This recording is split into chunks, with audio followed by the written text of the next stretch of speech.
Kejadian 11 Menara Babel. Adapun seluruh bumi satu bahasanya dan satu logatnya. Maka berangkatlah mereka ke sebelah timur dan menjumpai tanah datar di tanah Sinear. Lalu menetaplah mereka di sana.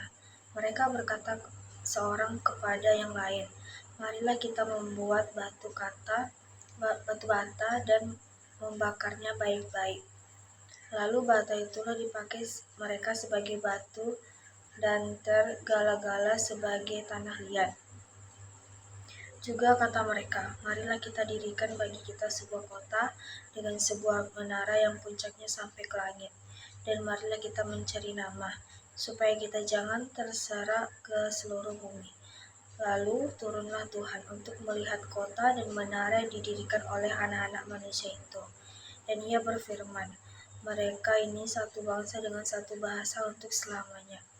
Ini barulah permulaan usaha mereka.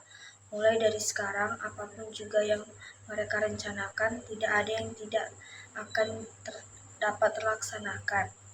Baiklah kita turun dan mengacau balaukan di sana bahasa mereka, sehingga mereka tidak mengerti lagi bahasa masing-masing.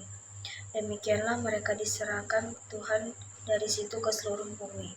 Dan mereka berhenti mendirikan kota itu.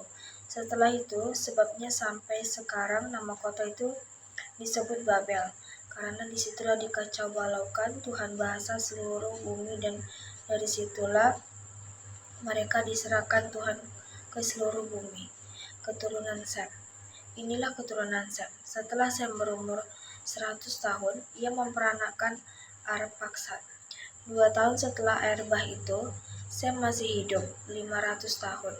Setelah ia memperanakkan Arpaksad, dan ia memperanakkan anak-anak, lelaki dan perempuan. Setelah Arpaksad hidup 35 tahun, ia memperanakkan Selah. Arpaksad masih hidup 403 tahun. Setelah ia memperanakkan Selah, dan ia memperanakkan anak-anak lelaki dan perempuan. Setelah Selah hidup 30 tahun, ia memperanakkan Eber. Selah masih hidup 403 tahun. Setelah ia memperanakkan Eber, dan ia memperanakkan anak-anak lelaki dan perempuan. Setelah Eber hiduplah 34 tahun, ia memperanakkan Peleg. Eber masih hidup 430 tahun, dan ia memperanakkan anak-anak lelaki dan perempuan. Setelah Peleg hidup 30 tahun, ia memperanakkan Rehu. Peleg masih hidup 209 tahun. Setelah ia memperanakkan Rehu, dan ia memperanakkan anak-anak lelaki dan perempuan.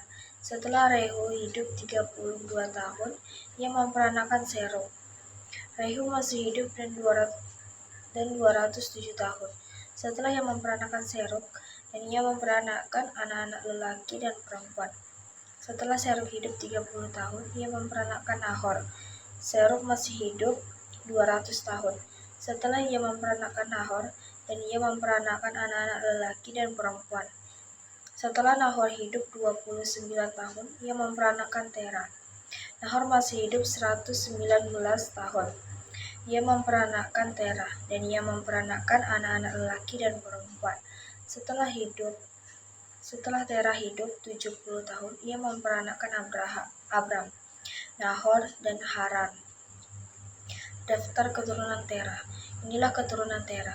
Tera memperanakkan Abram, Nahor, dan Haran. Dan Haran memperanakkan Lot. Ketika Tera, ayahnya masih hidup, matilah Haran di negeri kelahirannya, di Ur Kasdim.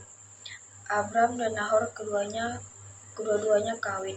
Nama istri Abram ialah Sarai, dan istri Nahor ialah Milka. Anak Haran, ayah Milka dan Yiska.